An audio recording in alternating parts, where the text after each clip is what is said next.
Әл-Фараби атындағы Қазақ ұлттық университетінің журналистика факультетінде профессор Марат Барманқұлов атындағы телестудияның салтанатты ашылуы өтті.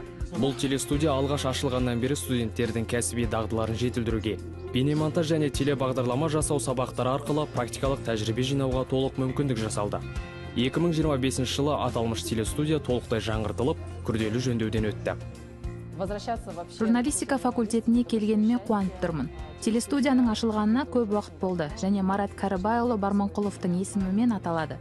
Бүгін міне студия керемет жаңа жабдықтармен қамтамасыз етілді.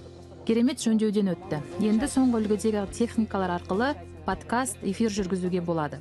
Сондай-ақ жаңа форматта материалдарды өңдеуге болады. Бұл үлкен мүмкіндік деп есептеймін. Марат Барманқұлов телестудиясы 1966 жылы осы профессор Марат Кәрібайұлының өзінің тікелей бастамасымен ашылған болатын. Кейін мінекей 2009 жылы осы телестудияға Марат Кәрібайұлының есімі берілді.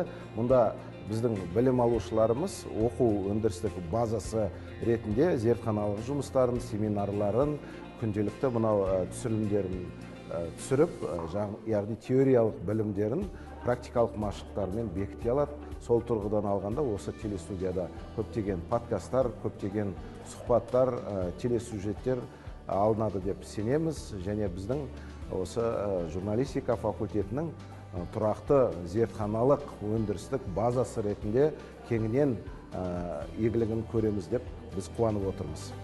Сонымен қатар Әл-Фараби атындағы Қазақ ұлттық университеті өзінің дәстүрлі оқуға түскен бірінші курс студенттерін қабылдау іс-шарасын өткізді. Шараға әр факультеттің профессор-оқытушылар құрамы, қоғам қайраткерлері, ғалымдар, бақ өкілдері, сондай-ақ студенттер мен магистранттар қатысты.